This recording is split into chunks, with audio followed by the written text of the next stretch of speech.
This presentation was recorded at the 12th International Conference on Rapid Response Systems and Medical Emergency Teams. Morning, everybody. So Victor, that is actually Victor there, our little character, and that was one of the perks of this job, is I got to build a character to go with this program. So I'm just going to start with some context, and this sort of follows on nicely from what Kim was talking about in terms of Victoria being very decentralised. So I was employed back in 2013 on a 2-day-a-week scoping exercise to see if paediatric nurses across Victoria would like to collaborate on an observation chart. I rapidly became full-time. Okay.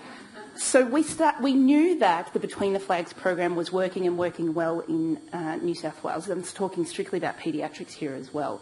We also knew that Queensland was doing a great job with acutes and what they were doing. But the critical point in Victoria is that we have a decentralised approach to governance.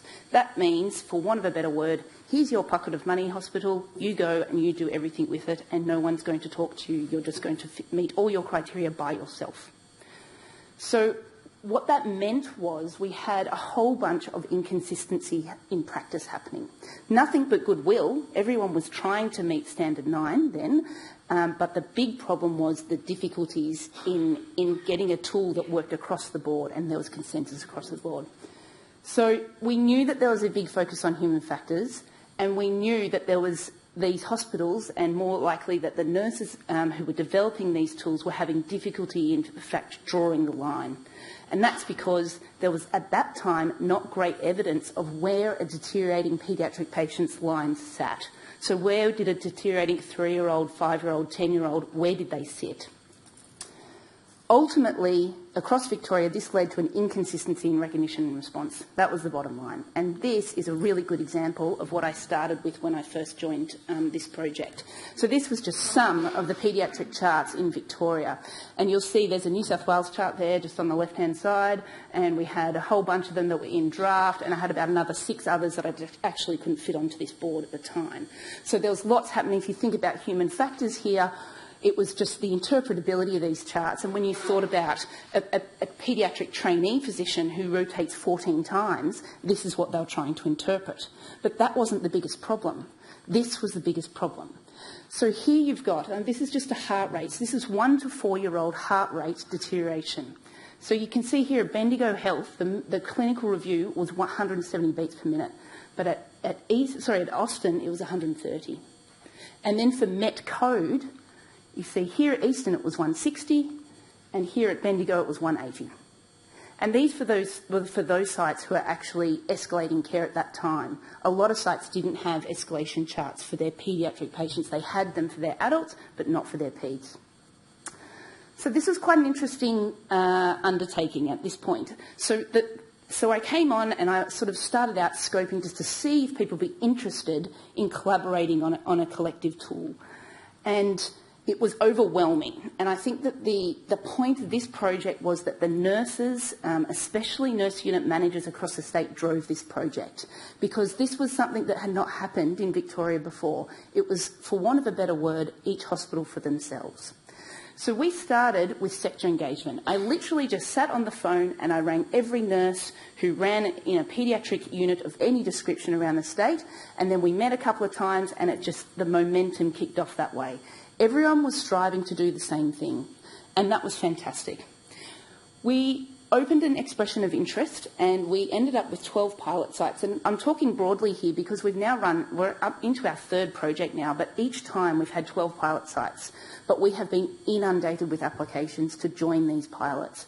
Our last pilot, I'm going to talk about the newborn pilot towards the very end, but we had 28 applications. That was unheard of. I can't physically take that many organisations, but it just shows and demonstrates the interest in this sort of project.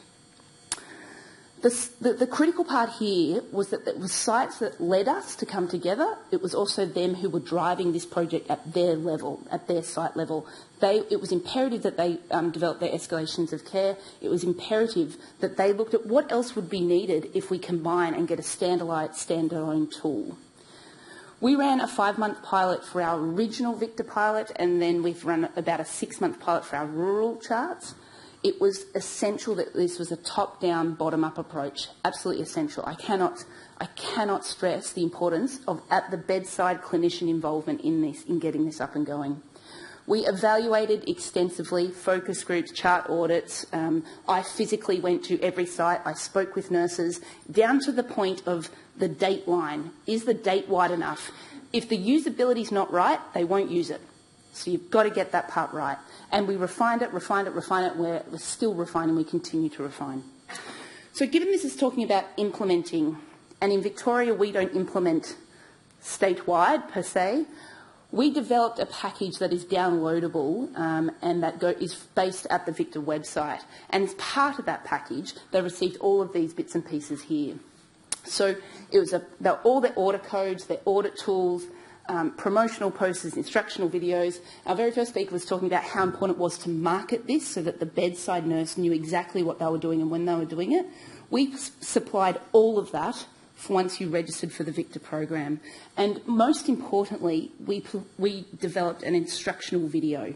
This video took me about 4 months to develop. I wrote the content and then sat down with a developer, and I'm going to play you a 3-minute snippet of this just now. But what it really did was provide a consistent approach to escalation and what you had to do. So at the start of this video, which I'm going to sort of skip forward, it's just demonstrating why are we making consistent practice in paediatric escalation and paediatric recognition and response in the state. And what I'm going to show you here is just a part of this 11-minute video. It's designed for any clinician, physio, doctor, nurse, whatever, to be able to watch this and understand in basically a handover style time. It's only 10 minutes and it's designed as part of your bigger package. So if we could start that, please.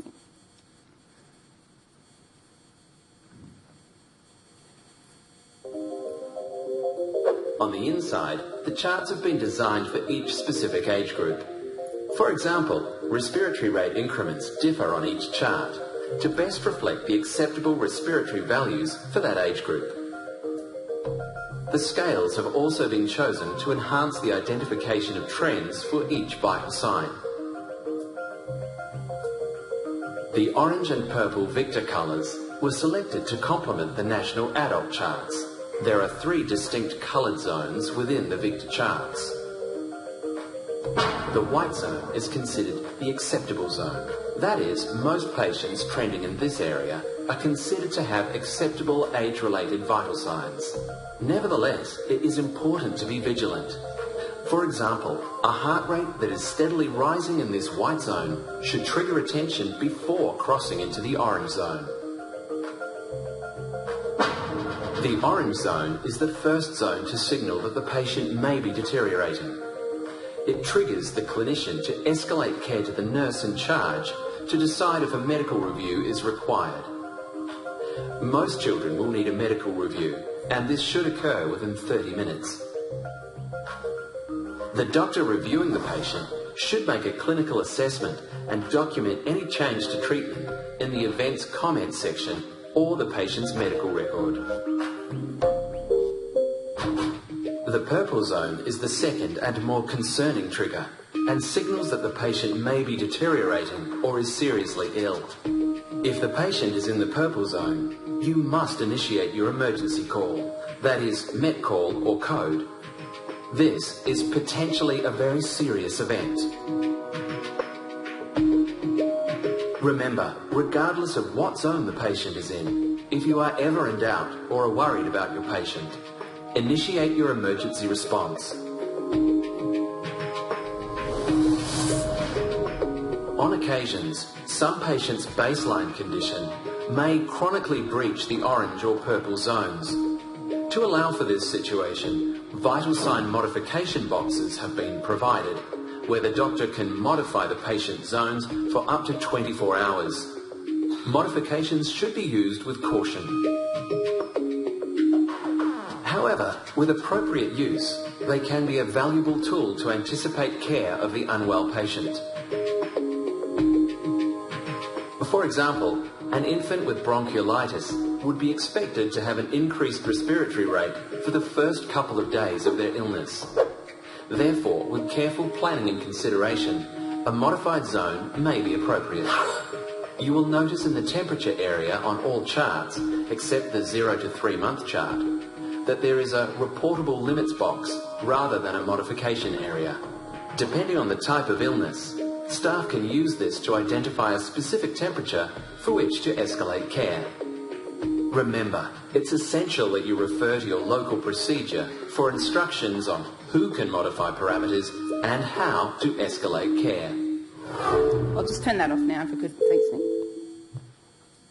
Thank you very much. So that's just a snippet of an implementation video that came along with the package that we developed. Thank you. I suppose it's really hard for me to talk about everything that we've done in a program that's now lasted 3 years, and we're now about to go into our third body of project, which is the Victor Newborn project. Other than to say at the moment, we've got the Victor inpatient charts, we've got the Victor rural or urgent care charts. They've been implemented in 55 hospitals across this state, and it is a non-mandated tool. They have elected to put these in. And we think the biggest point about that is we've had on-the-ground clinician involvement in feedback in the design of these charts. I've actually got another 12 sites who will be coming on board with us within the next 3 months. So effectively, we also have every paediatric unit in the state using these bar one, and they're coming on in the next 3 months. So we think that this program is absolutely essential from an implementation point of view that you get on-the-ground clinician involvement in these, especially in the development of your escalation process. Very quickly, our Victor Newborn project is kicking off. We've got our 12 pilot sites who've been selected. This is going to be a first in terms of a statewide project because we're going to be starting from 32 weeks. So we're going to be looking at 32 weeks to term corrected and then term corrected to 28 days. And of course, newborns are actually seen in all different areas within a hospital, be that ED, postnatal, birth suite, wherever they may be. So we're looking at how we can best provide some consistency in charting and recognition and response in those areas. Thank you.